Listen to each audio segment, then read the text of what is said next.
제가 공단 사역을 하고 있습니다. 저희 교인의 대부분이 공장에 다니는 분들입니다. 그래서 지난 어떤 주일에 한 자매가 저를 찾아와서 목사님, 저 다음 주부터 예배드리러 오기 힘들 것 같습니다. 그렇게 이야기를 해서 왜 그러냐 그렇게 이야기를 하니까 제가 보석을 깎는 공장에서 일하고 있는데요.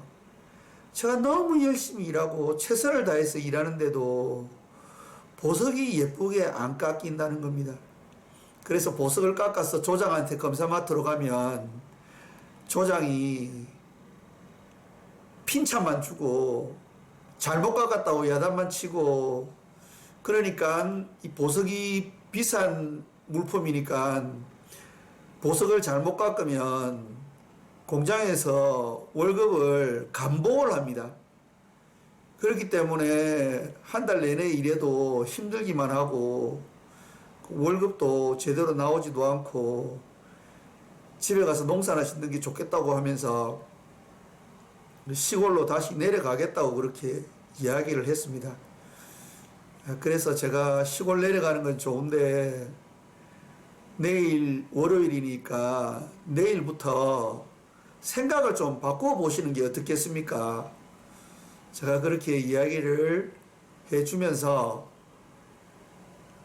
공장에 갈 때에 공장 직원이라는 생각을 버리고 내가 공장의 사장이다, 내가 공장 주인이다 라는 생각을 가지고 공장에 가서 보석을 한번 깎아 보세요. 제가 그렇게 권면을 해 주었습니다. 그리고 헤어졌는데 그 다음 주일날 교회 왔더라고요. 그리고 계속 예배 드리러 와서 제가 다시 물어봤습니다. 시골 안 가기로 했냐고 제가 물어보니까 시골 이제 안 가도 된다고 그러더라고요.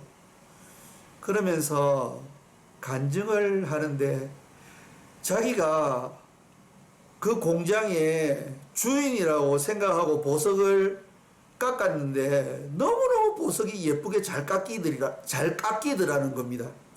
그래서 보석을 깎아가지고 조장한테 가져가면은 조장이 너무너무 좋아하면서 어떻게 이렇게 보석을 예쁘게 잘 깎아왔냐고 하면서 옛날에는 왜 그렇게 못 깎았냐고 그렇게 이야기를 하면서 칭찬하고, 그러니까 그 공장에서도 보너스가 나오는 겁니다. 왜냐하면 실수 없이 너무 예쁘게 잘 깎으니까 성과급이 나오는 겁니다. 그러니까 월급도 올라가고 하니까 너무 재미가 좋아가지고 자기 이제 시골에 안 가고 계속 일할 거라는 겁니다. 우리가 어떤 일을 할 때에 모든 것을 내 주관적인 생각으로만 판단하면 안 됩니다. 나는 열심히 하는데 왜 보석이 예쁘게 안 깎일까? 조장은 왜 내가 깎은 보석을 예쁘다고 인정해 주지 않을까? 나는 열심히 하는데 왜 그럴까? 주변의 사람들이 보편적으로 생각하는 것이 옳을 경우가 많습니다. 제가 아는 선교사님 한 분 계신데요. 그분이 그런 이야기 하는 걸 제가 들었습니다. 자기는 너무 헌신적으로 한대요. 하나님 앞에서. 자기는 희생하면서 가족들도 희생시키면서 그렇게 사역을 하는데 왜 선교헌금을 보내주시는 분들은 선교헌금을 많이 안 보내주시는지 모르겠다고 그런 이야기를 하더라고요. 저는 알겠더라고요. 왜 선교 후원하시는 분이 그분한테는 선교헌금을 안 보내주시는지.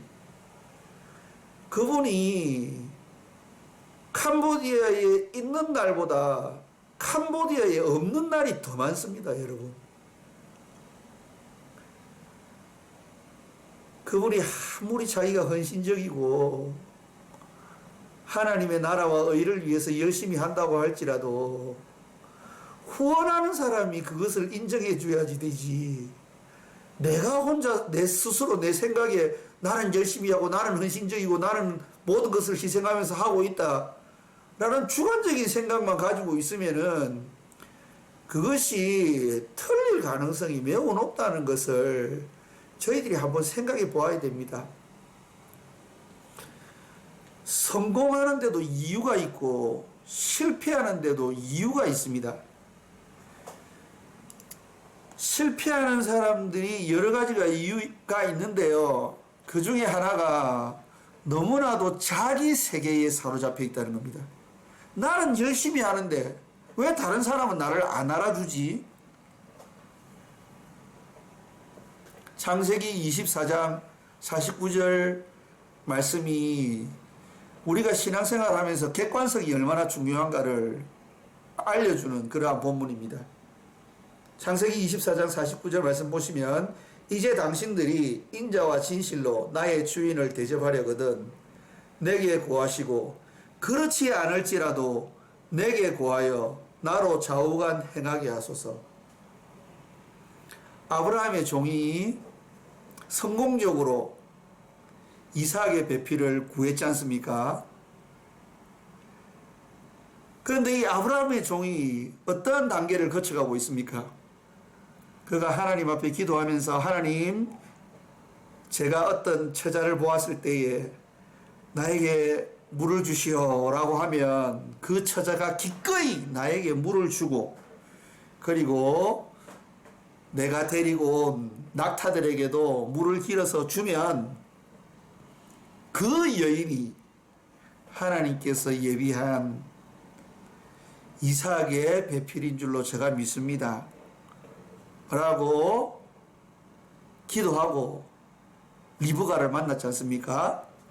리브가가 아브라함의 종을 집으로 데려갔습니다. 그리고 리브가의 가족들을 만났습니다. 그리고 간증을 했습니다. 이렇게 해서 리브가가 하나님께서 예비하신 이삭의 배필인 줄로 저는 믿습니다. 많은 그리스도인들이 그런 식으로 하는 경우가 많아요. 그래서 교회 공동체에서 문제가 많이 일어나고요. 상대방을 괴롭게 하는 경우가 참으로 많습니다. 제가 한국에서 부교육자 생활할 때에 제 친구 목사님이 저에게 들려준 이야기인데요. 그 교회에 아주 기도를 많이 하는 자매가 한 명 있었는데 그 자매가 기도를 하다가 계시를 받았다는 겁니다. A라는 남자 청년과 결혼을 하거라 라는 계시를 받아가지고 이 여자 청년이 그 A라는 남자 청년한테 찾아가가지고 내가 기도하는 중에 여호와께서 말씀을 하셨는데 당신은 나와 결혼을 해야만 합니다. 그렇게 이야기를 했다는 거예요. 왜냐하면 이게 하나님의 말씀이기 때문에 당신은 무조건 나와 결혼해야 됩니다. 이렇게 이야기를 했다는 겁니다. 얼마나 그 남자 청년이 황당무계했겠습니까? 그래서 그 남자 청년이 며칠 뒤에 그 자매를 만나가지고 그런 이야기를 했답니다. 자매님 이야기를 듣고 나도 기도를 했는데 하나님의 말씀이 임했습니다. 하나님이 당신하고는 절대로 결혼하지 말라고 저한테 말씀하시더군요. 그렇게 대답을 했다는 겁니다. 우리가 공동체와 관계없는 그리고 타인과 관계없는 일을 행할 때는 내 주관적으로 하면 됩니다. 내가 점심을 짜장면을 먹을 건지 짬뽕을 먹을 건지는 내 주관대로 하면 됩니다. 그러나 그것이 공동체에서 행할 때에 그리고 상대방과의 관계성에 있을 때에는 객관성을 지녀야 됩니다.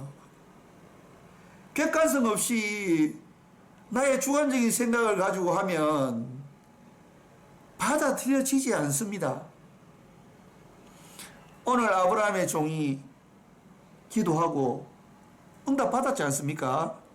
그래도 그것이 객관성을 지니는지 안 지니는지를 검증하는 그러한 단계를 거치고 있는 모습을 오늘 창세기 24장 49절 말씀을 통해서 알 수 있습니다. 저는 그렇게 믿는데 당신들은 어떻게 생각하십니까? 그것이 하나님께로부터 온 것이라고 생각하십니까? 그러면 저에게 이야기해 주십시오. 리브가를 데리고 가겠습니다. 그렇지 않을지라도 당신들이 그렇게 생각하지 않는다면 NO라고 이야기해 주십시오. 그러면은 제가 다른 처자를 찾아보겠습니다. 라고 이야기하고 있는 것이죠. 사람들은 객관성이 결여된 주관성을 가지고 모든 것을 판단하는 경우가 있습니다. 그러면은 성공할 확률이 줄어드는 거죠. 실패할 확률이 높아집니다. 제가 앞서서 두 가지 예를 드렸지 않습니까? 나 중심의 생각은 진리가 아닐 경우가 매우 많습니다. 우리가 하는 판단이나 우리가 하는 어떤 일들이 객관성의 기초 위에 세워지는 주관성이어야 된다는 것이죠. 우리에게 주관성은 매우 중요합니다. 주관이 있어야 되죠, 사람이. 그러나 그 주관의 객관성이 결여가 되면은 그것은 우리를 성공 가운데로 인도해 주지 못한다는 거지요. 우리가 어떤 일을 할 때에 진리의 기초 위에서 우리의 어떠한 일들을 진행해야지 성공으로 갈 확률이 매우 높아진다는 것입니다. 우리가 어떤 일을 할 때에 과연 나는 보편 타당성이 있는 그러한 진리 위에서 나의 주관적인 생각을 가지고 하고 있는지 아니면은 객관성을 배제하고 내 생각 가운데 나의 세계에 사로잡혀서 나의 생각만을 가지고 하고 있지 않은지 한번 생각하면서 일들을 처리해야 될 것 같습니다. 우리가 진리 가운데 어떤 일을 행할 때에 우리가 실패하지 않고 반드시 어떤 일을 성공적으로 해낼 수 있으리라 믿습니다.